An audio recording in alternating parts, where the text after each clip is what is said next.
Dear viewers, Assalamu alaikum. Welcome to my channel Easy English with Sarwar. আবারও তোমাদের সামনে হাজির হয়েছি অষ্টম শ্রেণীর ষান্মাসিক সামষ্টিক মূল্যায়নের নির্দেশিকা 2024 এবং সেই সাথে তোমাদেরকে বিভিন্ন অ্যাক্টিভিটিসগুলোর সমস্যা সমাধানের জন্য কি ধরনের কার্যক্রম তোমাদের করতে হবে সেটাও কিন্তু আমি তোমাদেরকে আজ দেখিয়ে দেব। তাহলে শুরু করা যাক। আমরা প্রথমে আসি আমাদের সিলেবাস নিয়ে। আমাদের ষান্মাসিক মূল্যায়নের জন্য নির্ধারিত অংশ হলো তোমাদের পাঠ্যপুস্তকের শুরু থেকে 78 পৃষ্ঠা পর্যন্ত। আমরা এক নজরে একটু দেখে নিই আমাদের শুরু থেকে 78 পৃষ্ঠা পর্যন্ত কি কি আছে। দেখো আমরা দেখতে পাচ্ছি আমাদের মোট 5টি এক্সপিরিয়েন্স আছে। এই 5টি এক্সপিরিয়েন্স থেকে কিন্তু এবারের ষান্মাসিক সামষ্টিক মূল্যায়ন অনুষ্ঠিত হবে। তাহলে কথা না বাড়িয়ে চলো আমরা শুরু করি। আমাদের প্রথম এক্সপিরিয়েন্সের নাম হচ্ছে বিউটি ইন পোয়েট্রি। আমাদের এই প্রথম এক্সপিরিয়েন্সে যে পিআই আছে, পিআইটা হচ্ছে দেখো আমাদের 8.5.2 যে student outline various stylistic feature in literary text. এবং এখানে যে শিক্ষক তোমাদের যে পারদর্শিতা দেখে তোমাদের যে পারদর্শিতার মাত্রা দিবে সেটা কিন্তু আমাদের অবশ্যই জানতে হবে। যে 1.3.5 যে অ্যাক্টিভিটি আছে সেই অ্যাক্টিভিটির যে পারদর্শিতা দেখে শিক্ষক তোমাদের অর্জিত মাত্রা নিরূপণ করবে সেটা কিন্তু এটা অবশ্যই জানতে হবে। যে rhyming pattern of the poem, অর্থাৎ একটা কবিতার যে ছন্দের যে প্যাটার্নটা আছে সেটা কিন্তু তোমাকে অবশ্যই এটা কিন্তু ম্যাচ করতে হবে। অর্থাৎ আমরা ইতিমধ্যে কিন্তু এটা কিন্তু পড়েছি, আমাদের যে কবিতা থাকবে এবং কবিতা থেকে আমাদের কিন্তু রাইমিং প্যাটার্নগুলো এগুলো কি ম্যাচ করতে হবে। যেমন দেখো আমাদের এখানে যে বিং মি মাই বউ অ্যান্ড বার্নিং গোল্ড, তারপর দেখো ডিজায়ার, তারপর লাস্টে দেখো আনফোল্ড অ্যান্ড পরে দেখো ফায়ার। অর্থাৎ এখানে আমরা দেখতে পাচ্ছি গোল্ডের সাথে কিন্তু আনফোল্ড একটা মিল আছে, আবার ডিজায়ার সাথে ফায়ারের মিল আছে। অর্থাৎ এই ধরনের মিল আমাদের কবিতা পড়ে কিন্তু আমাদের এই রাইমিং প্যাটার্নগুলো মিল করতে। আশা করি তোমরা এটা করেছো। এবং দেখো আমাদের আরেকটা পড়তে পারো, এটাও আমরা পড়ে নিব। দেখো এখানেও কিন্তু বলতেছে, দেখো সোলোমন আর্ট, দেখো সোলোমনের সাথে কারো মিল নেই। সোলোমন বিজ্ঞান বাটারফ্লাই ম্যান, কোনো সোলোমন MON দেখো কোনোটা কিন্তু মিল নেই। কিন্তু আমরা যদি ফলো করি বিজ্ঞানের সাথে কিন্তু দেখো বিজ্ঞানের সাথে ম্যান মিল আছে, আর বাটারফ্লাই কারো মিল আলাদা। কিন্তু এইভাবে কিন্তু আমরা এটা পড়ে পড়ে এটা কিন্তু আমরা এই সমস্যার সমাধানটা করে ফেলবো। এবার দেখো আমাদের পরবর্তী যে অ্যাক্টিভিটি আমরা একটু দেখে নেই। আমাদের পিআই কিন্তু এটা আমরা পিআইটা পড়ে নেব, কারণ বারবার যদি পিআই পড়া যায় তাহলে তোমাদের ভিডিওটা অনেক দীর্ঘ হয়ে যাবে, তাই তোমরা এটা পড়ে নেবে। এবং আমরা দেখো অ্যাক্টিভিটি 2 তে আমরা যেটা বলতেছি আমাদের একটি ইন্ডিভিজুয়াল কাজ, আমাদের কি করবে student identify the similes in the poem. অর্থাৎ আমাদের সিমিলি কি সেটা আমরা অবশ্যই জানি এবং সিমিলি কিন্তু আইডেন্টিফাই করতে হবে। আমরা জানি সিমিলি হচ্ছে এই যে comparison between two different things. এখানে দেখো কম্পারিজনটা কি between two different things by using as and like. যদিও তোমাদের লাইকটা কিন্তু ওই কবিতায় কিন্তু ব্যবহার করা হয়নি, কিন্তু লাইকও কিন্তু ব্যবহার হয়, অ্যাজ লাইক। যেমন বলতেছে সিমিলি দেখো I wonder lonely as a cloud. এখানে কিন্তু কবি বলতেছে আমি হচ্ছে মেঘের মতো, একটি মেঘের মতো কিন্তু একা একই ঘুরেছিলাম। এখানে দেখো ক্লাউড আর কিন্তু কবি কিন্তু এক জিনিস না, সম্পূর্ণ ভিন্ন, টু ডিফারেন্ট থিংস। সিমিলি হচ্ছে is a comparison between two different things by using as or like. ওকে, আমরা দেখতে পাচ্ছি এটা কিন্তু একটা সিমিলি, তাই না? তাহলে এখানে আরেকটা কি দেখতে পাচ্ছি, দেখো এখানে আমাদের খেয়াল করি তাহলে অ্যাজ কোথায় আছে। দেখো আমরা দেখছি অ্যাজ এখানেও আছে, continuous as the stars that shines and twinkle on the milky ways. তো এখানেও কিন্তু আমরা দেখছি এখানে একটা সিমিলি দেখতে পাচ্ছি। আমরা কিন্তু এভাবে আইডেন্টিফাই করব। এখন দেখো তারপর দেখো আমাদের যে কাজটা করতে হবে 1.3 তে যেটা আছে সেটা কিছু আইডেন্টিফাই করার পর মানে ক্যারেক্টার ডেসক্রাইব। এখানে যে ক্যারেক্টারটা ডেসক্রাইব করা হয়েছে অবশ্যই কবিতে কার সাথে ডেসক্রাইব করেছে, ক্লাউডের সাথে। এবং এখানে সিমিলিটা কি, সিমিলি কিন্তু এটা I wonder lonely as a cloud. তুমি বলতেই পারো যে লনলি অ্যাজ এ ক্লাউড বা I wonder lonely as a, total সেন্টেন্সটা লিখলেও কিন্তু তোমার সমস্যা নেই। এবং পরবর্তীতে আমরা আরেকটা দেখতে পাচ্ছি আমাদের সিমিলি যে আছে যে এখানে কিন্তু কি কন্টিনিউয়াস, যেটা বলছে কন্টিনিউয়াস অ্যাজ দ্য স্টার্স। এখানে কিন্তু লক্ষ্য করো এখানে কিন্তু কি, এখানে কিন্তু এই কন্টিনিউয়াস কাক বলতে অ্যাজ এ স্টার, এখানে কিন্তু ড্যাফোডিলকে বোঝানো হচ্ছে। এবং এটা কেমন কি, টুইঙ্কল কি বলছে, twinkle on the milky way. তাহলে এখানে কিন্তু কম্পারিজন করতেছে কিন্তু টুইঙ্কল মিট মিট করে জ্বলা সেই তারকার সাথে। দেখো এখানে কিন্তু বলতেছে এবং তারপর বলতেছে কি দেখো ইওর সেন্টেন্স, তোমাকে এই সিমিলি ব্যবহার করে এই সেন্টেন্স তৈরি করতে হবে। আশা করি তোমরা পারবে এবং খুবই সিম্পল। যেমন এখানে কি, যখন এখানে বলতেছে সিমিলি তোমার একটা নিজের সেন্টেন্স তৈরি করতে হবে। তারপর তুমি যে সেন্টেন্স তৈরি করলে এই সেন্টেন্সের প্যাটার্ন কি এবং তুমি কেন এটা তুমি তৈরি করলে। যেমন তুমি যদি বলো ইউ আর অ্যাজ আ রোজ, তুমি গোলাপের মতো। তাহলে এখানে কিন্তু দেখো তুমি কেন এটা ব্যবহার করলে বলতে পারো যে আহ, নিশ্চিত যে যে অবশ্যই তুমি যাকে বলছো সে অবশ্যই গোলাপের মতো সুন্দর। তাহলে এখানে যে বিষয়টা আমাদেরকে মনে রাখতে হবে, আমরা যখনই কোনো সিমিলি করবি তা ভিন্ন জিনিসের গুণ কিন্তু এখানে যে তুলনা করা হবে অবশ্যই এর মধ্যে কিন্তু এই সাদৃশ্যতা থাকবে। অর্থাৎ এখানে যে আমরা যেটাই দেখব, আমরা কিন্তু দুটো ভিন্ন ধর্মী জিনিসের মধ্যে সাদৃশ্য বোঝাতে কিন্তু আমরা এই সিমিলি ব্যবহার করি। তাই আমরা আশা করি আমরা এটা কমপ্লিট করতে পারবো। এবার চলো আমরা পরবর্তী আমাদের যে অ্যাক্টিভিটি আছে সেটা একটু দেখে নেওয়া যাক। এবং প্রথমে আমরা দেখি তোমাদের শিক্ষক যে পারদর্শিতা দেখে তোমাদের অর্জিত মাত্রা দিবে সেটা একটু দেখা যায়। দেখো এখানে বলছে simile and rhymes pattern used in the poem. দেখো তোমরা যে কাজটা করবে সিমিলি এবং রাইম প্যাটার্ন কিন্তু কবিতায় ব্যবহার করবে। অর্থাৎ এখানে যে কথাটা বলছে দেখো এখানে কিন্তু তোমাদের একটা যে বাংলা অথবা ইংরেজি বইয়ের যে কোনো একটি কবিতা বেছে নেবে এবং সেখান থেকে তোমার কিন্তু এই সিমিলি অ্যান্ড রাইম স্কিম খুঁজে বের করতে হবে। আশা করি তোমরা পারবে এবং এটা তোমাদের যথেষ্ট তোমরা এটা চর্চা করেছো। জাস্ট বোঝানোর জন্য বলতেছি যে 1.4 যে কাজটা করতে হবে আমাদের গ্রুপ ওয়ার্ক করতে হবে। তোমাদের এই যে বলে দিচ্ছে দেখো দলীয়ভাবে তোমার বই বাংলা বা ইংরেজি থেকে একটি কবিতা বেছে নাও, যে কোনো উৎস থেকে কবিতা বেছে নিতে পারো। এখন এখান থেকে সিমিলি এবং রাইম স্কিম খুঁজে বের করতে হবে। সিমিলি বের করে কি হবে সেটা আমরা নিশ্চয়ই জানি। যদি আমরা যদি ইংরেজি খুঁজি তাহলে আমরা অ্যাজ লাইক দেখবো এবং কম্পারিজন, এটা টু ডিফারেন্ট থিংস আছে কিনা। আশা করি তোমরা পারবে। আর এই বিষয়ে কথা না বলি আমরা পরবর্তীতে চলে যাই। দেখো আমাদের পরবর্তী এক্সপিরিয়েন্সের নাম হচ্ছে দ্য বিজু ফেস্টিভ্যাল। এখানে কিন্তু একটা পিআই আছে এবং এই পিআই কিন্তু এখানে আমরা দুটা পিআই দেখতে পাবো, যার কারণে আমি এক কিন্তু দিয়ে দিচ্ছি। আমি পিআই গুলো পড়বো না, পড়লে ভিডিওটা অনেক দীর্ঘ হয়ে যাবে। তবে একটা কথা বলে এখানে সামারাইজ করতে হবে টেক্সটকে। এবং এবং যে পারদর্শিতা দেখে শিক্ষক তোমাদের অর্জিত মাত্রা নিরূপণ করবে সেটা কিন্তু আমাদের জানা অত্যন্ত জরুরি। এটা কিন্তু একটা ইন্ডিভিজুয়াল কাজ এবং ইন্ডিভিজুয়াল কাজের মধ্যে এখানে কি বলতে শিক্ষক যেটা দেখবে যে learner can appropriately identify the steps to write summary. মানে এখানে যে লার্নাররা হচ্ছে যথাযথভাবে সামারি লেখার যে পদক্ষেপগুলো ধাপগুলো আছে সেটা শনাক্ত করতে পারছে কিনা। এটা কিন্তু স্টেপ, কিন্তু ধাপগুলো অনুসরণ করতে সেটা কিন্তু তোমাদের শিক্ষক তোমাকে এটা দেখে কিন্তু তোমাদের মাত্রা দিবে যে তুমি কোন মাত্রায় যাবে। এবার দেখা যাক, দেখো এখানে কি সামারি আমাদের কিন্তু কি বলছে দেখো, now read the following notes on summary then write the summary of the text that you have written in activity 2.3.3. Finally share your summary in pair or groups। বলেই দিচ্ছে দেখো এখন সামারি সংক্রান্ত নিচের নোটটি পড়ো, তারপরে অ্যাক্টিভিটি 2.3.3 তে লেখা তোমার টেক্সটের সামারি লেখো এবং সর্বশেষ সামারিতে দলে বা জোড়ায় শেয়ার করো। অর্থাৎ আমাদেরকে দেখো বা তোমাদেরকে প্রথমে কিন্তু এই যে টেক্সটটাই পড়তে হবে, কিন্তু একটা বড় একটি টেক্সট তোমরা পড়ে নিবে এবং এই টেক্সটটা পড়ে তোমাদের সামারি লেখা যে নিয়মটা আছে সেভাবে লিখলেই কিন্তু এটা হয়ে যাবে। আমরা চলে যাই পরবর্তী অংশে। দেখো দ্য বিজু ফেস্টিভ্যালের আমরা হচ্ছে দেখি এখানে কিন্তু বলছিলাম এখানে কিন্তু তোমাদের দুইটা পিআই আছে এবং তিনটা কিন্তু আমরা অ্যাক্টিভিটি আছে। অলরেডি আমরা একটা অ্যাক্টিভিটি করেছি এবং দ্বিতীয় পিআই দেখো এই পিআই অধীনে কিন্তু দুটো অ্যাক্টিভিটি আছে। আমরা একটু লক্ষ্য করি, দেখো আমরা যে পারদর্শিতা দেখবে তোমাদের শিক্ষকরা, এটা যেটা খুব ইম্পর্টেন্ট সেটা কি দেখবে দেখো, এটা একটা ইন্ডিভিজুয়াল ওয়ার্ড। কি দেখবে যে appropriately follow the step to write summary, যথাযথভাবে তোমরা এই সামারি লেখে এই হচ্ছে ধাপগুলো অনুসরণ করছো কিনা এটাই কিন্তু তোমাদের শিক্ষক এটা কিন্তু দেখবে। অর্থাৎ তোমাকে এই যে এই বিষয়গুলো এটা কিন্তু পড়ে তারপর তোমাকে এই সামারি লিখতে হবে এবং সেটা বলে দিচ্ছে দেখো এখন টেক্সট 2.3.5 টি আবার পড়ো এবং এক অনুচ্ছেদে সামারি করো। এক অনুচ্ছেদে আমি বুঝতে পারছি একটা একটা প্যারাগ্রাফে মানে একটা একটা অনুচ্ছেদে শেষ করতে হবে এবং সামারি লেখার সময় ধাপগুলো অনুসরণ করতে হবে। অর্থাৎ এই অনুসরণ করে কিন্তু আমাদের 2.3.7 সমাপ্ত করতে হবে। কিন্তু মনে রাখতে হবে তোমাদের শিক্ষক যে বিষয়টা তোমাদেরকে মূল্যায়ন করবে যেভাবে, তোমাদের অর্জিত মাত্রা দিবে কিভাবে, যে মাত্রাটা দিবে সেটা অবশ্যই আমাদের ফলো করতে হবে। তোমাদের appropriately follow the steps to write summary, এটা কিন্তু মনে রাখতে হবে।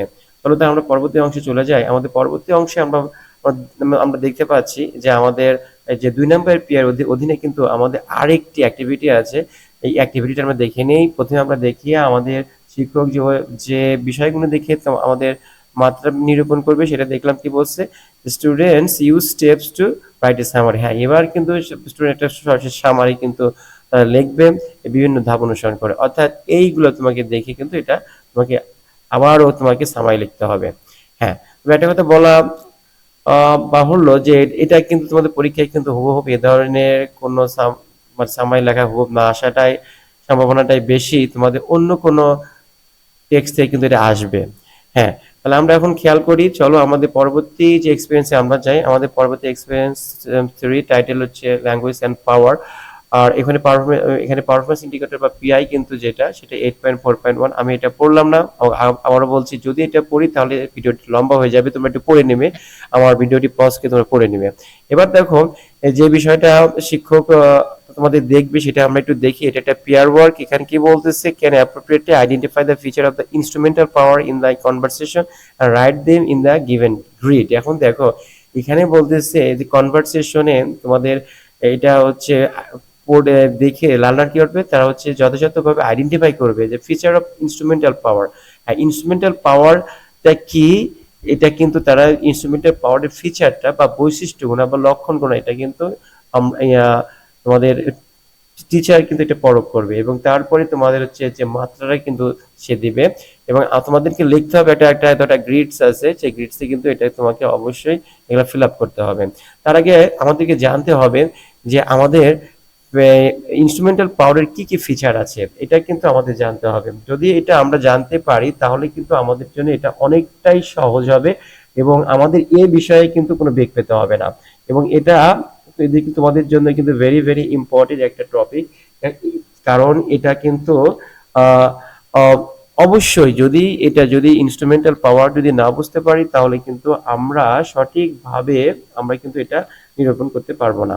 হ্যাঁ, তাহলে দেখো ইনস্ট্রুমেন্টাল পাওয়ারের যে একটা কিন্তু করে দিছে যে যারা ইনস্ট্রুমেন্টাল পাওয়ার আর আর তাদের কিন্তু কি আছে যে set the subject of the conversation. তারা যখন কথা বলে তারা কিন্তু তোমার হচ্ছে কথা বলার ক্ষেত্রে কিন্তু তারা একটা আগে কনভারসেশনের সাবজেক্টটা কিন্তু তারা আগে সেট করে নেয়। এখন যে বিষয়টা দেখো, তারপর কি বলতেছি এখানে, how it is evident in the conversation. এই কনভারসেশনে যে তুমি যে ফিচারটা বললে এটা তুমি বুঝলে কিভাবে, এটা কিন্তু তোমাকে অবশ্যই তোমাকে যে কাজটা করতে হবে, তোমাকে এটা হচ্ছে ওই টেক্সট থেকে পড়ে বুঝতে হবে যে সেট গুলো কি হবে। এখানে বলছে দেখো, let's talk about the importance of setting gold. তার মানে কিন্তু এখানে কিন্তু সেটিং গোল্ড কিন্তু সেট করে কিন্তু তোমাকে কিন্তু বলতেছে, তাই না? হ্যাঁ, তারপর বলতেছে যে the way to refresh language to maintain democratic atmosphere during the conversation.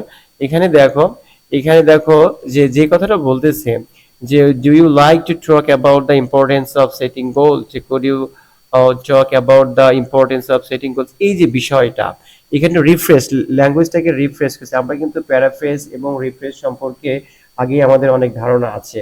তাহলে আমরা এখানে যে কাজটা করব, আমাদের কিন্তু যে কাজটা করতে হবে, অর্থাৎ যে আমাদের কিন্তু ফিচারগুলো লিখতে হবে। দেখবো এখানে যেটা বলছে সেট অফ সাবজেক্ট, এটা হতে পারে। তারপর ইউজ অফ, আমরা জানি যে সাধারণত যারা ইনস্ট্রুমেন্টাল পাওয়ার অধিকারী তারা কিন্তু তোমার হচ্ছে ফর্মাল ল্যাঙ্গুয়েজ কিন্তু ব্যবহার করে থাকেন। এবার আমরা জানি তারা হচ্ছে কোনো সরাসরি তারা একটা ডিরেক্ট কোশ্চেন থাকে এবং তারা বাই নেমেও কিন্তু ডাকে, এবং এই বিষয়গুলো কোথায় কোথায় পেলে আমরা কিন্তু এই টেক্সট থেকে বের করে এটা কিন্তু আমরা সমাপ্ত করতে পারবো অতি সহজেই। তো চলো তাহলে আমরা পরবর্তী অংশে আমরা চলে যাই। আমাদের পরবর্তী অংশটুকু হলো যে বিষয়টা, সেটা হচ্ছে কি দেখো আমাদের ল্যাঙ্গুয়েজ অ্যান্ড পাওয়ার। এখানেও কিন্তু আমরা দিচ্ছি, এখানে যে পিআই আছে, পিআইটা তোমরা পড়ে নিবে, কারণ এটা পড়তে গেলে অনেক সময় লাগবে আমাদের। এখন আমরা একটু দেখি যে আমাদের যে বিষয়গুলো আমাদের তোমাদের টিচাররা তোমাদের যে পারদর্শিতা দেখে তোমাদের মাত্রা নিরূপণ করবে সেটা আমরা একটু দেখে নিই। দেখো এখানে যে বিষয়টা যে বলতেছে যে তোমার দেখো কি বলতেছে, to see whether the learners can identify the explain group of people holding better or lower position। এখানে দেখো লার্নার আইডেন্টিফাই করতে পারবে and explain group of people, এবং তারা হচ্ছে গ্রুপ অফ পিপল ব্যাখ্যা করতে পারবে একদল লোকে যারা holding better or lawyer position, যারা হচ্ছে অপেক্ষাকৃত অপেক্ষাকৃত ভালো এবং নিচু অবস্থান, আর তারা কিন্তু কেন এটাকে তারা ব্যাখ্যা করতে পারবে। আমাদের এই বিষয়টা জানতে গেলে আমাদের কিন্তু একটু আমরা দেখি আমাদের যে অ্যাক্টিভিটি আছে 3.5, এটা আমরা একটু দেখি নিয়ে পড়ে নিই। দেখো কি বলতেছে যে read the following two text. এখানে দুইটা টেক্সট আছে, and in pair or groups decide which text represent which group of people, তারপর যে people hold better positions or people hold lower position, then write the reason for your answer and later share your answer with the whole class. হ্যাঁ, এখানে কিন্তু বলতেই পারছি, সুন্দর করে বাংলা দেওয়া আছে, দেখো বাংলাটা একটু একবার দেখে নিয়ে নিচে টেক্সটটি পড়ো এবং জোড়াতে বা দলে সিদ্ধান্ত নাও কোন টেক্সটটি কোন দলের মানুষের প্রতিনিধিত্ব করছে বা উচ্চ পদে আসীন, যেটাকে আমরা বলতেছি উচ্চ পদে আসীন, যেটাকে আমরা বলছি কি বেটার বেটার হ্যাঁ বেটার পজিশন আর কি, এবং নিম্ন পদে আসীন যেটা বলছি লোয়ার পজিশন। তারপর তোমার উত্তরের কারণ লেখো এবং পরে তোমার সাথে শেয়ার করো। হ্যাঁ, তাহলে দেখো এটা করতে গেলে আমাদের যে বিষয়টা পড়তে হবে, আমাদের কিন্তু এখানে কিন্তু দুইটা দেখো, একটা নোটিশ দিছে আর একটা কি আমাদের একটা অ্যাপ্লিকেশন দিছে। দেখো আমরা যদি নোটিশটা পড়ি তাহলে আমাদের বুঝতে হবে যে আসলে নোটিশ কারা দিয়ে থাকে।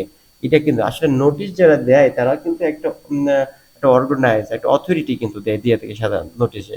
এখান থেকে বলছে এখানে যে দিছে মিতু আক্তার, উনি কিন্তু স্টুডেন্টস রিপ্রেজেন্টেটিভ, তিনি কিন্তু মানে শিক্ষার্থীদের কিন্তু তিনি প্রতিনিধি। তার মানে কি অবশ্যই সে কমন ছাত্রদের চাইতে কিন্তু অবশ্যই তার চেয়ে একটা ইনস্ট্রুমেন্টাল পাওয়ার, অবশ্যই বেটার ইনস্ট্রুমেন্টাল পাওয়ার কিন্তু সে হোল্ড করে। পক্ষান্তরে আমরা যদি দেখে থাকি যে এটা কিন্তু অবশ্যই কি এটা সাথে স্টুডেন্টরা লেগে থাকে, স্টুডেন্টরা কিন্তু অনুমতি চায় কোনো অথরিটির কাছ থেকে। আমরা এই অ্যাপ্লিকেশনের মধ্যে দেখতে পাচ্ছি। সুতরাং আমরা বলতে পারি যে আসলে যে ১ নম্বর টেক্সটটা সেটা হচ্ছে কি, সেটা হচ্ছে তোমার হচ্ছে যারা হচ্ছে বেটার পজিশন হোল্ড করে এরাই কিন্তু, এটা হচ্ছে ১ নম্বর টেক্সট। আর হচ্ছে যেটা হচ্ছে লোয়ার পজিশন সেটা হচ্ছে ২ নম্বর টেক্সট। আশা করি বুঝতে পারছো। তারপরেও যদি কোনো অস্পষ্ট থাকে তোমরা তোমাদের বইটা দেখে নেবে, কারণ বিস্তারিত আলোচনা করলে তোমাদের ভিডিওটা অনেক লম্বা হবে। আমি চাচ্ছি না যে এই ভিডিওটা অন্তত বড় করতে। যদি তোমাদের প্রয়োজন হয় আমার পরবর্তী ভিডিওতে শুধু আমি তোমাদের ইনস্ট্রুমেন্টাল পাওয়ার নিয়ে আলোচনা করব। চলো তাহলে আমরা পরবর্তী অংশে আমরা চলে যাই। দেখো এখন হচ্ছে ভেরি ভেরি ইম্পর্টেন্ট একটা এক্সপিরিয়েন্স, সেটা আমি মনে করি সবচেয়ে গুরুত্বপূর্ণ, এবং সেটা হচ্ছে কি আমাদের এক্সপিরিয়েন্স টাইটেল হচ্ছে প্যারাফ্রেজিং অ্যান্ড রিফ্রেজিং। হ্যাঁ, প্যারাফ্রেজিং অ্যান্ড রিফ্রেজিং যে বিষয়টা, এটা কিন্তু আমাদের নতুন অনেক কিছুই নতুন আমাদের কিন্তু অ্যাড হয়েছে, তার মধ্যে এটাও কিন্তু নতুন যে প্যারাফ্রেজিং অ্যান্ড রিফ্রেজিং। আমরা একটা যে প্যারাফ্রেজিং রিফ্রেজিং একটা টেক্সট কিভাবে করবো সে বিষয়ে কিন্তু এখানে বিস্তর একটা আলোচনা দেওয়া আছে এবং এটা অনেক গুরুত্বপূর্ণ। দেখো এখানে আমাদের শুরুতে আমাদের যে পিআইটা দেওয়া আছে, আমাদের এখানে পিআই থাকবে ২টা এবং ১ নম্বর পিআই কিন্তু এটা। আমাদের পিআইটা কি সেটা students use strategies to paraphrase text. এখানে ছাত্রছাত্রীরা প্যারাফ্রেজ টেক্সট করার কিছু কৌশলগুলো ব্যবহার করবে আর কি, কৌশলগুলো ব্যবহার করবে। এবং সেই সাথে দেখো আমরা এখানে যে বিষয়টা যে পারদর্শিতা দেখে শিক্ষক তোমাদের মাত্রা দিবে সেটাও কিন্তু আমাদের অত্যন্ত জানা জরুরি, এটাও কিন্তু জানা জরুরি। তাহলে আমাদের এটা একটা ইন্ডিভিজুয়াল ওয়ার্ক। এখানে কি করবে দেখো যে the teacher examine the learner script to see whether students paraphrase the text using strategies and present before the class.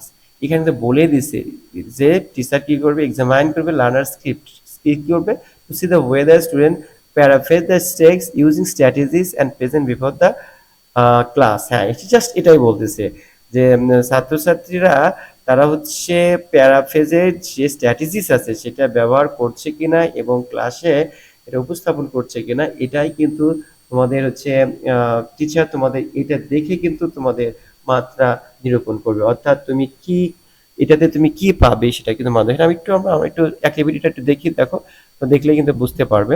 এটাই দেখো, এটা একটা লং একটা টেক্সট আমরা দেখতে পাচ্ছি। দেখো এখানে এই টেক্সটটা করতে গেলে আমাদের কিন্তু টেক্সটটা ভালো করে আগে পড়তে হবে। টেক্সটটা যদি ভালো করে পড়া না থাকে তাহলে কিন্তু ইটস ভেরি ডিফিকাল্ট। আমরা কিন্তু আগে ভালো করে টেক্সটটা পড়ে নেব এবং তারপরে আমরা যে কাজটা করব তারপরে আমরা দেখো কি বলছি, দেখো read the following text and paraphrase it. আগে বলতেছি টেক্সটটা ভালো করে পড়ো এবং তারপর যেটা প্যারাফ্রেজ করো। এটা যদি এটা যদি করতে চাই তাহলে আমাদেরকে এটাকে পড়তে হবে এবং প্যারাফ্রেজ করতে গেলে আমাদের কি কি লাগে সেটাও কিন্তু আমাদের অত্যন্ত অত্যন্ত কিন্তু গুরুত্বপূর্ণ। আমাদের প্যারাফ্রেজ করতে গেলে কি কি লাগে। হ্যাঁ, এখন যে বিষয়টা বলছিলাম যে প্যারাফ্রেজ করতে গেলে কি কি লাগে সেটা অলরেডি তোমরা কিন্তু অনেক আগেই কিন্তু পড়েছো। তারপরে জাস্ট এটা আমরা একটু একটু মনে করি যে প্যারাফ্রেজ করতে গেলে আমাদের কি কি লাগে বলো তো। হ্যাঁ, আশা করি মনে আছে। প্যারাফ্রেজ করতে গেলে আগে সেন্টেন্সটা আগে টেক্সটটা ভালো করে পড়তে হয় এবং টেক্সটটা পড়ে কিন্তু আমাদের আগে প্রথমে ফাইন্ড আউট করতে হয় যে এই টেক্সটে যে কোনো সিনোনিমাস ওয়ার্ড আর আমরা আইডেন্টিফাই করতে পারি। এবং এবং এটা কিন্তু প্রথম কাজ, অর্থাৎ টেক্সটটা ভালো করে তুমি কোন কোন ওয়ার্ডের সিনোনিম জানো সেটাকে ফাইন্ড আউট করতে হবে, এবং ফাইন্ড আউট করে তোমাকে ওগুলাকে একটা তাদের এইসব ওয়ার্ডের নিচে কিন্তু তোমাকে একটা দাগ দিয়ে মানে আন্ডারলাইন করতে পারো যে আমি ওয়ার্ডগুলো চেঞ্জ করব। এবং এটা কিন্তু দিয়ে দিচ্ছে, দেখো সুন্দর করে এটা কিন্তু ব্যাখ্যাও এখানে করা আছে যে সিগনিফিকেন্ট। এবং তারপরে আমরা দেখো সেকেন্ড যেটা বলতেছে সেটা হচ্ছে কি আমরা কিন্তু চেঞ্জ করতে স্ট্রাকচারটা চেঞ্জ করতে পারি, সেন্টেন্সের স্ট্রাকচার। অবশ্যই শুধু স্ট্রাকচার বা গঠন পরিবর্তন করব, কিন্তু অর্থে কোনো পরিবর্তন না হয় সেদিকে কিন্তু খেয়াল রাখতে হবে। এবং ফাইনালি আমরা কি করব, কিছু ওয়ার্ড রিমুভ করব বা কিছু ওয়ার্ড যোগ করব। এইভাবে কিন্তু আমরা একটা সেন্টেন্সকে প্যারাফ্রেজ করতে, একটা টেক্সটকে প্যারাফ্রেজ করতে পারে। অর্থাৎ এখানে যেটা আমরা দেখতে পেলাম, এখানে কিন্তু আমাদের 3টা কৌশলের কথা বলা হয়েছে। যে 3টা কৌশল, তাহলে কি আমাদের প্রথম কৌশলটা কি ছিল? দেখো আমাদের প্রথম কৌশলটা ছিল এখানে বলতে, firstly use synonymous word. Firstly হচ্ছে আমাদের সিনোনিম ব্যবহার করতে হবে। তারপর কি করতে হবে, তারপর সেন্টেন্সের মধ্যে আমাদের কি করতে হবে, দেখো যে sense the structure of the sentence, সেন্টেন্সের স্ট্রাকচারটা আমাদের পরিবর্তন করতে হবে। And finally add or remove some words to complete the paraphrasing. হ্যাঁ, প্যারাফ্রেজিং করতে গেলে তারপরে আমাদের কিছু রিমুভ করতে হবে অথবা কিছু ওয়ার্ড যোগ করতে হবে। হ্যাঁ, যদি আমরা এই 3টা কাজ সুন্দরভাবে করতে পারি তাহলে আমরা যে কোনো টেক্সটকে আমরা কিন্তু প্যারাফ্রেজ করতে পারবো। আশা করি বিষয়টা তোমরা বুঝতে পারছো, এবং তোমরা এটা বারবার প্র্যাকটিস করবে। এটা কিন্তু আবারও বলে, এটা কিন্তু very very very very important for your aim. আমাদের যে মূল্যায়ন টেস্ট আছে সেটা কিন্তু এটার জন্য খুবই ইম্পর্টেন্ট। এবার চলো আমাদের পরবর্তী ধাপে আমরা চলে যাই। আমাদের পরবর্তী ধাপে যেটা বলতেছে, দেখো আমাদের কিন্তু এই যে আমি আগে বলেছিলাম যে আমাদের পিআই, এই পিআই এর অধীনে কিন্তু আমরা 3টা কিন্তু অ্যাক্টিভিটি পাবো। প্রথমটা আমরা দেখলাম, এখন আরেকটা অ্যাক্টিভিটি দেখো, 2 নম্বর অ্যাক্টিভিটি। সেটা কিন্তু কি, সেটা বলছে student use strategies to paraphrase text. এখানে আবারও কিন্তু সেই তারা হচ্ছে প্যারাফ্রেজ টেক্সটে কি করবে, তারা হচ্ছে কৌশল কিন্তু আম, ব্যবহার করবে। কি জন্য ব্যবহার করবে? টু প্যারাফ্রেজ টেক্সটকে প্যারাফ্রেজ করার জন্য। এবং এখানে অ্যাক্টিভিটি 2টা হচ্ছে, এটা একটা ইন্ডিভিজুয়াল ওয়ার্ক, আগেরটা হচ্ছে ইন্ডিভিজুয়াল ওয়ার্ক। ইন্ডিভিজুয়াল ওয়ার্কে যেটা আছে দেখো সেটা আমাদের একটু আমরা দেখে নিই, একটু পড়ে নিই। The teacher examines the learner script, কি বলতেছে, to see whether student follow the steps and paraphrase the information presented in the graph। হ্যাঁ, এখানে দেখো এখানে তোমাদের এই গ্রাফ নিয়ে কাজ করতে হবে, এবং গ্রাফের ইনস্ট্রাকশনটা অবশ্যই তোমাকে পড়তে হবে। এবং পড়ে দেখো এখানে গ্রাফের যে ইনস্ট্রাকশনের ক্ষেত্রে বলতেছে, দেখো look at the following graph. আচ্ছা ঠিক আছে, তোমরা গ্রাফের দিকে তাকাও, দেখো নাও ডিসকাস দ্য ইনফরমেশন। তারপরে কি এখন আলোচনা করো তথ্যগুলো you have got from the graph in pair or group. তোমাদের জোড়ায় বা দলের যে তথ্যগুলো কিছু আলোচনা করো, then write the information as a text. এবং এগুলো কি টেক্সট আকারে লিখতে হবে, যে ইনফরমেশন আছে সেগুলোকে টেক্সট আকারে লিখতে হবে। ফাইনালি প্যারাফ্রেজ করতে হবে এটাকে। এবং do not forget to follow the five steps of paraphrasing our text. হ্যাঁ, যে আগের মতোই, যে এখানে কিন্তু তোমার ভোলা যাবে না, কিন্তু এখানে 5টা স্টেপ কথা কিন্তু বলতে, 5টি স্টেপ অনুসরণ করতে কিন্তু ভুলো না। এটা কিন্তু রিমাইন্ড দিয়ে দিচ্ছে আমাদেরকে। আশা করি তোমরা পারবে, এবং এটা আরো ভালো করার জন্য তোমরা অবশ্যই টেক্সট বইটা এই বিষয়ে যে 5টা ধাপ আছে একটু পড়ে নেবে। ইনশাল্লাহ আশা করি এই বিষয়ে তোমাদের কোনো সমস্যা হবে না। সরি, তো আমরা আমাদের পরবর্তী অধ্যায়ে চলে যাই। আমাদের পরবর্তী অধ্যায় না, সরি, আমাদের একই অধ্যায়ে আমাদের পরবর্তী যে অ্যাক্টিভিটি আছে সেই অ্যাক্টিভিটি চলে যায়। যে একই অ্যাক্টিভিটি কিন্তু আমাদের শুধু কি একই, কিন্তু দেখো আমাদের পিআই কিন্তু একই বলছিলাম, এই পিআর অধীনে কিন্তু অ্যাক্টিভিটি 3টা, অলরেডি 2টা কিন্তু শেষ করেছি। এবং 3 নম্বর যে যে অ্যাক্টিভিটি আছে সেটাও কিন্তু দেখো এখানে কি বলতেছে, স্টুডেন্ট ফলো দ্য গাইডলাইন্স। এখানে কিন্তু স্টুডেন্ট কিন্তু কি তারা হচ্ছে গাইডলাইন অনুসরণ করবে। দেখো student follow the guidelines, use various paraphrasing technique and sorry and use various paraphrasing technique and paraphrase the text। এখানে কি হচ্ছে, স্টুডেন্টস ফলো দ্য গাইডলাইন, বুঝলামই কিছু গাইডলাইন অনুসরণ করবে, and use various paraphrasing technique, বিভিন্ন টেকনিক ব্যবহার করবে, প্যারাফ্রেজিং টেকনিক ব্যবহার করবে, এন্ড প্যারাফ্রেজ দ্য টেক্সট, এবং সেই সাথে ওই টেকনিকগুলো ব্যবহার করে টেক্সটগুলো কিন্তু প্যারাফ্রেজ করবে। ঠিক আছে, দেখো আমরা তাহলে আমাদের যে কাজটা আমরা দেখে রাখি। দেখো আমাদের বলতেছে 4.3, দেখো বলতেছে let's do a project work in group of 4 to 6, দেখো 4 থেকে 6 জনের একটা গ্রুপ করে তোমাদের এটা একটা প্রজেক্ট ওয়ার্ক কিন্তু। তারপর বলতেছে যে follow the guideline two complete the work, এটা গাইডলাইন দেওয়া আছে, গাইডলাইনটা তোমাকে ফলো করে কমপ্লিট করতে হবে। তো গাইডলাইনটা কি, গাইডলাইন ফর কি বলছে, list all the household chores usually the family members do. হ্যাঁ, এখানে কিন্তু লিস্ট আছে কি, কিন্তু গৃহস্থালী কাজের, দেখো যেটা সাধারণত পরিবারের লোকজন করে থাকে। You can list them in the following way, তুমি হচ্ছে নিচে যে ওয়ে আছে এইভাবে তুমি এটা লিস্ট করতে পারো। Add as many rows as you need, তোমার যদি আরো যদি রোড প্রয়োজন হয় করতে পারো। এখন দেখো এখানে যেটা তোমাদের করতে হবে, একটা দিয়ে দিচ্ছে দেখো হাউস হোল্ড সোর্স, তো বিভিন্ন ধরনের হাউস হোল্ড সোর্স আছে। দেখো এখানে যদি বলছি cooking, washing, clothing, serving food, আরো আছে কি কি, সুইপিং আছে, তারপর পেইং বিল আছে, তারপর আমরা বলতে পারি যে লন্ড্রি কাজ আছে, তারপরে আমরা এক্সেট্রা এক্সেট্রা, অর্থাৎ হাউস হোল্ড কাজ বিভিন্ন ধরনের হাউস হোল্ড আছে, একটু তোমরা একটু ভাবলে কিন্তু বুঝতে পারবে। তারপর ওয়াশিং ক্লোথেস আছে, তারপরে আমরা বলতে পারি যে শপিং আছে বিভিন্ন। এই কাজগুলো সাধারণত করে কে, এই কাজগুলো সাধারণত যে করে সেইগুলো কিন্তু তোমাকে এখানে দেখতে হবে।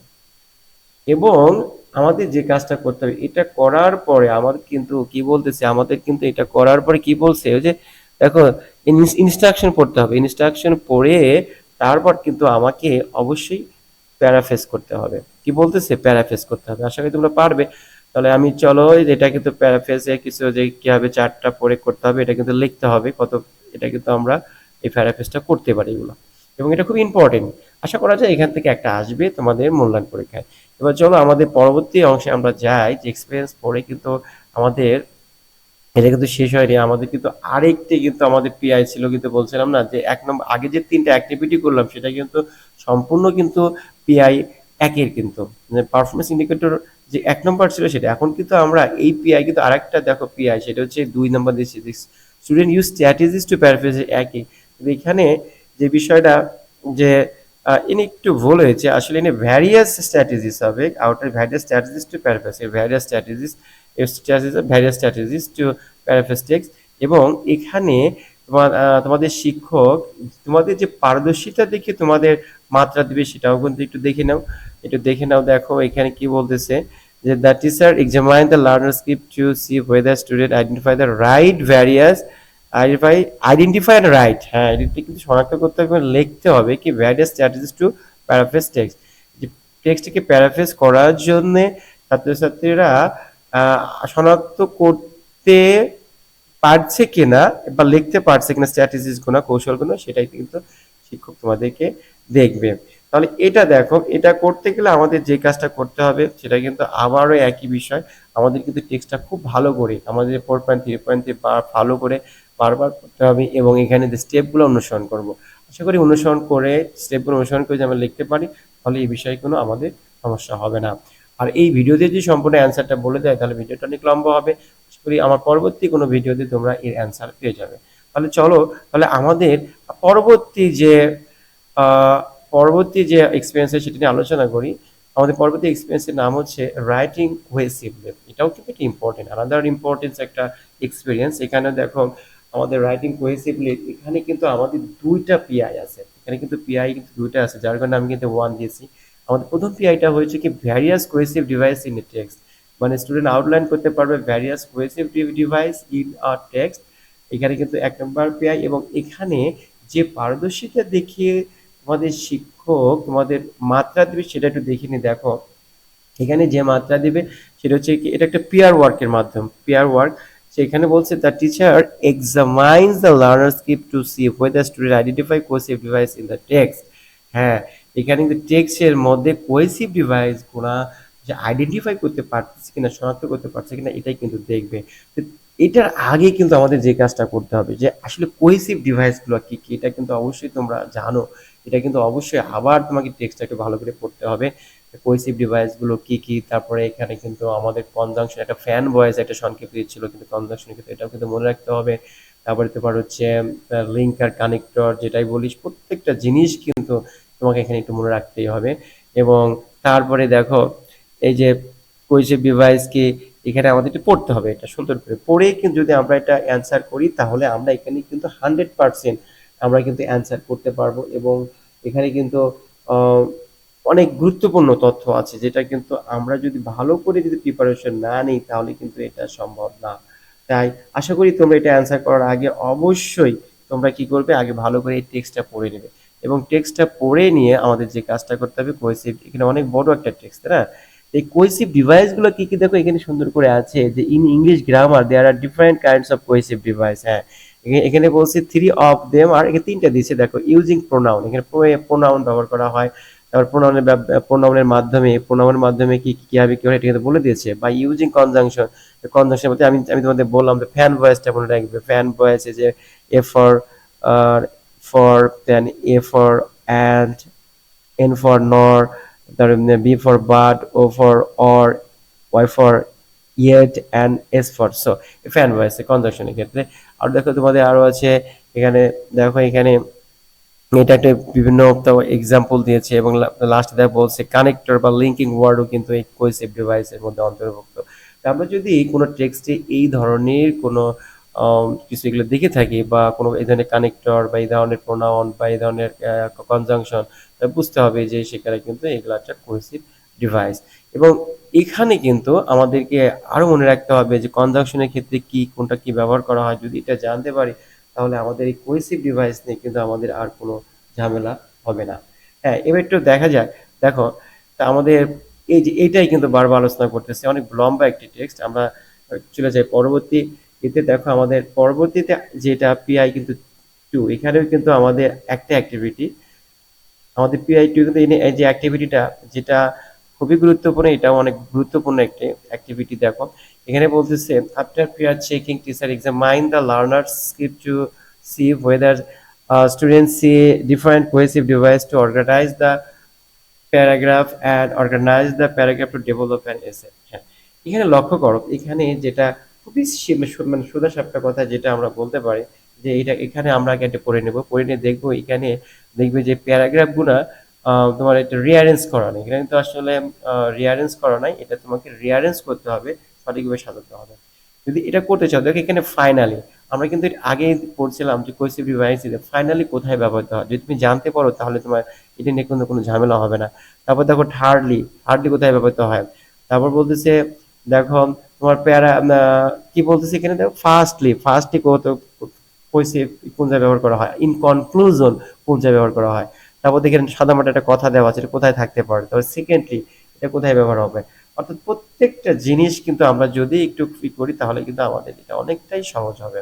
এবং আমরা মনে রাখবো, দেখো আমাদের আরেকটু মনে রাখবো যে যে এই কোহেসিভ ডিভাইস এটা কিন্তু খুবই ইম্পর্টেন্ট। এবং এটা যদি আমরা এই আগের গুলো, আমি একটু একটু ব্যাগে যাই, দেখো আমাদের এইগুলো কিন্তু আগে পড়তে হবে। এগুলো একটা পড়ে তারপরে আমাদের যদি যে ইনস্ট্রাকশন গুলো দিচ্ছে সেটা যদি করে ফেলি আমরা অতি সহজেই করতে পারবো আশা করি। হ্যাঁ, এখানে দেখো এখানে আমাদের যে বিষয়গুলো আছে আমরা শুধু একটু পড়বো, পড়লে পরে আমরা বুঝতে পারবো যে এখানে দেখো এখানে যে প্রথম প্যারাগ্রাফ, প্রথম প্যারাগ্রাফে কোহেসিভ ডিভাইস কোনগুলো কেন ব্যবহার করছে এটা কিন্তু আমরা পড়লে বুঝতে পারবো। হ্যাঁ, এবার দেখো আমাদের যে পিআই টু, পিআই টু, এটা পিআই টু যেটা যেটা আমাদের বলছে পারফরমেন্স ইন্ডিকেটর। আমরা student use various cohesive device in a text according to purposes. তো এখানে এখানে যে কাজটা বলতেছে যে আবার যে আমাদের শিক্ষক আমাদের যে যে মাত্রাটা পারদর্শিতা দেখে আমাদের মাত্রা দিবে সেটাও একটু তা জানা জরুরি। যে to see the whether student use different cohesive device to organise the paragraph and organise the paragraph development essay. হ্যাঁ, এখানে কিন্তু অর্গানাইজ দ্য প্যারাগ্রাফ কি জন্য করবে, টু ডেভেলপ দ্য কি এসে। এখানে কিন্তু 2 নম্বর বিষয়টা দেখো আমাদের যে অর্গানাইজ করবে। দেখো আমরা একটু দেখে নিই, আমাকে অ্যাক্টিভিটি আগে পড়ে নিতে হবে সবচেয়ে ভালো হয়। দেখো যে 5.4.1 যেটা অনেক গুরুত্বপূর্ণ, 5.4.1 দেখো এটা একটু পড়ি আমরা। যে read the text how school educates student about mental health in activity 5.3.1 again। তো দেখো 5.3. যে টেক্সটটা ছিল সেটা তোমরা অনেকবার পড়ছো, এটা কিন্তু আবারও পড়তে বলছে। think that your school has initiated an awareness program to help students struggling with mental health issues। এখানে think that মানে মনে করো যে যে ইওর স্কুল হ্যাজ ইনিশিয়েটেড, তোমার স্কুল শুরু করেছে অ্যান অ্যাওয়ারনেস প্রোগ্রাম, সচেতনতা প্রোগ্রাম আর কি। কি জন্য করছে? To help student struggling with mental health issue, যারা হচ্ছে যে মানসিক এই সমস্যায় ভুগছে তাদেরকে সচেতন করতে একটা প্রোগ্রাম রচনা করেছে। আচ্ছা ঠিক আছে, as a representative of your class, তোমার ক্লাসের প্রতিনিধি হিসাবে you are privileged to share your thought on this issue. হ্যাঁ, মানে তোমার এই সুবিধাগুলো মানে তোমার মানে কি দেয়া একটু পড়ে নেবো, খুব একটা কঠিন না। দেখো তারপর now write a paragraph or an essay on, এর উপরে আর কি। Later exchange your copy with another group. হ্যাঁ, এটা একটু যেহেতু গ্রুপ ওয়ার্ড তোমার কপি করতে, এটা বাংলাও সুন্দর করে দেওয়া আছে, আমরা বাংলাটা পড়ে নিব। যে বাংলায় বলতেছে দেখো যে এত অ্যাক্টিভিটি এতে এত নামক টেক্সটটি পড়ো, মনে করো তোমার স্কুল মানসিক স্বাস্থ্য সমস্যায় যারা ভুগছে তাদের জন্য একটি সচেতনমূলক প্রোগ্রাম উদ্যোগ নিয়েছে। তোমাকে শ্রেণী প্রতিনিধি হিসেবে এই বিষয়ে তোমার চিন্তা ভাবনা শেয়ার করার সুযোগ দেওয়া হলো। এখন the OS your school can help the student with mental health issue বিষয়ে প্যারাগ্রাফ অথবা এসে লেখো, পরে তোমার কপিটি এই আরেক গ্রুপের সাথে বিনিময় করো। এখন তো to do activity follow the given guideline, guideline দিচ্ছে, আমাদের গাইডলাইনটা ব্যবহার করেই কিন্তু আমাদের এই কাজটা করতে হবে। তাহলে দেখো আমরা একটু গাইডলাইনটাও দেখে নিই। দেখো ৭৭ পৃষ্ঠা সবাই, এটা কিন্তু বলে ৭৭ পৃষ্ঠা। গাইডলাইনটা কি? আমাদের এইটা সেই গাইডলাইন। আমাদের এই গাইডলাইনটা সুন্দর করে কিন্তু আমাদের পড়তে হবে, পড়ে কিন্তু তারপরে আমাদের এই অ্যাক্টিভিটি অ্যান্সার করতে হবে। এবং আমাদের যদি যদি তুমি এই গাইডলাইনটা ঠিক মতো পড়ো তাহলে যে কোনো আহ, মানে টেক্সট থেকে আমরা কিন্তু এর অ্যান্সার করতে পারবো। হ্যাঁ, সেই সাথে আমরা একটু পড়ি, আর পড়লাম টাইমে তোমার একটু পড়ে নেবে এবং পড়ে তোমাদের যে করণীয় সে কাজটা তোমরা একটু করবে। দেখো এখানে লাস্টে যেটা বলতেছে প্যারাগ্রাফ রাইটিং এ, দেখো এতগুলো তার প্রেজেন্টেশন টাইম কিন্তু বলে দিচ্ছে। এবং আমাদের লাস্ট ওয়ান আর নেই কিন্তু, আমাদের কিন্তু okay, thank you for watching, don't forget to subscribe my channel.